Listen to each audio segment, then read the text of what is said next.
Hi everyone, this is Sharon, and once again I'd like to welcome you back to my YouTube channel, Real Gals Fish. Now in this info vid we're going to take a look at fishing hooks. So what I've done to help you along is I've created this illustration on the whiteboard to show you the different features of a standard fishing hook. Now it doesn't matter if it's a circle hook or a sickle hook or a bait holder hook or just a straight J hook, they all have the same features. So let's start at the top and work our way around. So at the very top here we have the loop, which is referred to as the eye, and it's the same thing as the eye of a needle. This is where you're going to thread your fishing line through to hold the hook to the line. The eye can be in one of three positions. It can be either forward of the shank, straight up and down from the shank, or bent to the back of the shank, and this will depend on the type of hook you're using and even the manufacturer. Below the eye of the hook is the shank. Some illustrations will have the shank as the complete length of the hook, others will just show it as the straight portion of the hook. And then underneath there, where the straight point ends and it starts to bend, is referred to as the throat. Coming down to the bottom here is the bend, and this is the strongest part of any fishing hook. Coming up we have the barb. That's a reverse point on the back end, back side of the hook. This is the barb that grabs hold of the fish so it doesn't jump off the hook. This is also one of the more problematic areas on a fish hook, that if you happen to get it stuck in you, this is why it makes it so difficult to pull it out, because this barb will grab hold of the tissue.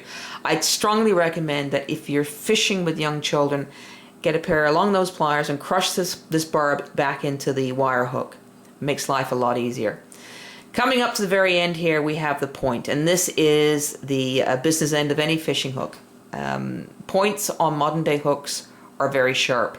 They're sharpened either by a chemical means or by a laser, so please be very careful when you're handling fish hooks. Try and keep your fingers away from this end up here. From the point back to the shank, that area is referred to as the gap, and it is the gap that determines the actual size of the hook, not the overall height. So let's talk about size. I'm just going to lower the camera so you can see the chart that I have. Now size can be expressed in two ways.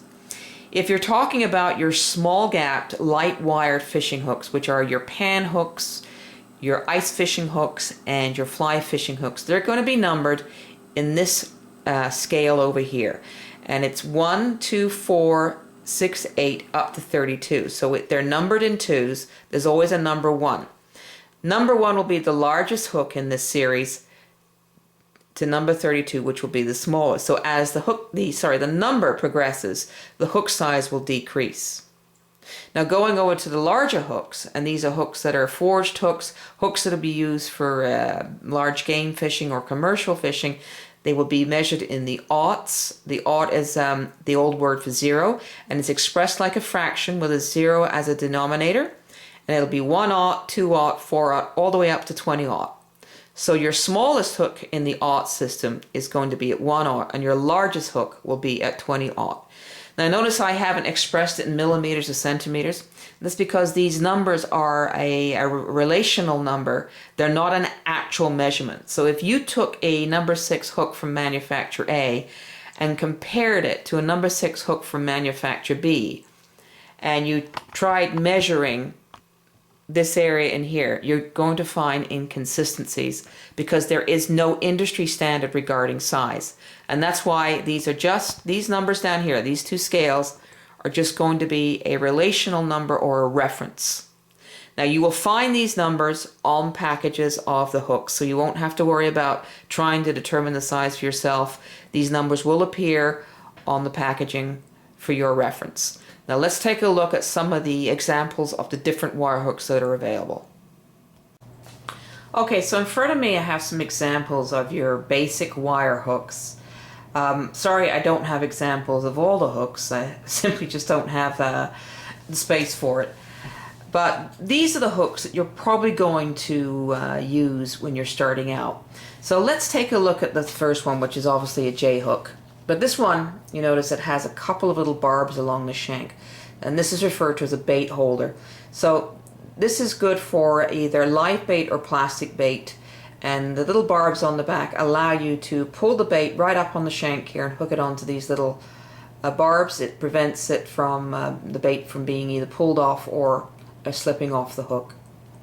Now the J hook here is your basic run-of-the-mill J hook. Can't get any more simpler than this one here.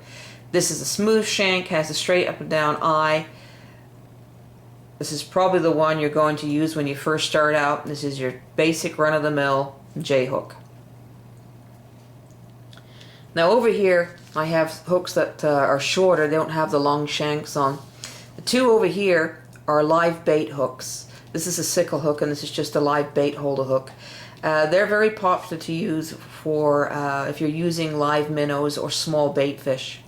Then this one here looks very similar to these two. This is actually a circle hook. Just let me pick this up so you can see it closer. Circle hook is really good for catch and release. And notice the point is bent inwards. And it's meant to be that way. So if you buy circle hooks, don't be straightening out that point. Now, as I just said, it's very good for catch and release. And that's by virtue of the design of the circle hook, because it will set in the upper or lower jaw of the fish and is less likely to be swallowed, unlike your J hooks or even your bait holding hooks. If you happen to get a fish that has swallowed your hook, don't try and dig it out. Simply cut the line and let the fish go. The other beauty of a circle hook is you don't need to really tug on your line to set the hook like you do with J hooks. So if you're someone that really doesn't have the strength to set the hook properly, this is the way to go. Really good for young children to use.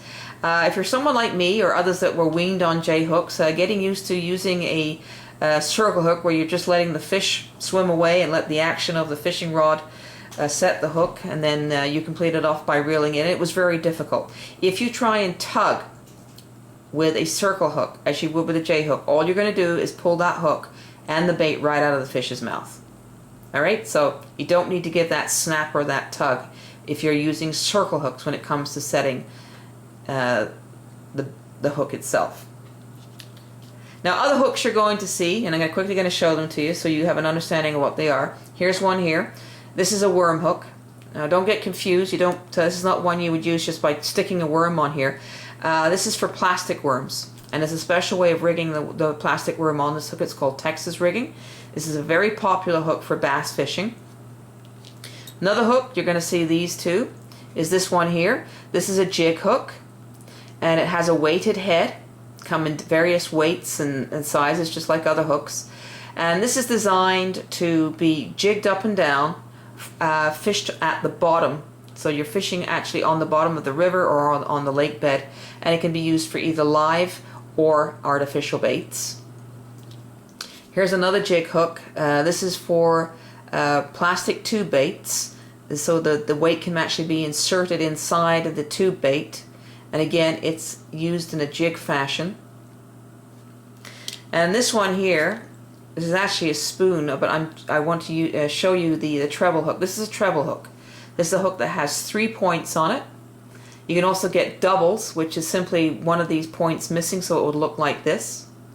And they're measured in the same way as any other hook. This is actually 3 number size 6 hooks that have been, as you see, they've been soldered together. And this is actually on a spoon. But you can get, of course, get them without the spoon. You can get them separately. So there's your treble hook.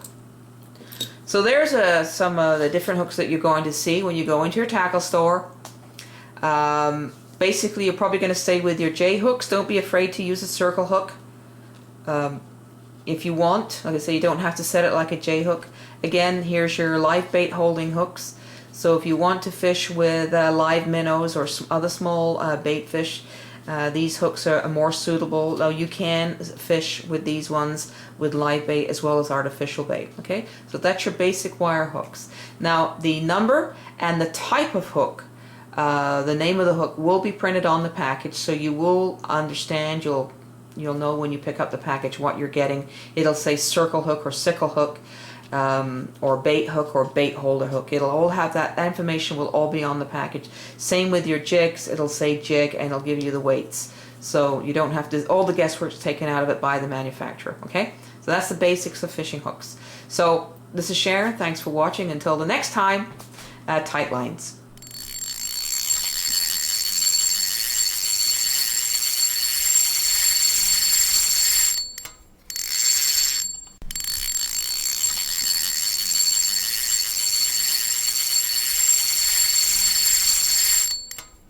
Well, y'all come back now, you hear?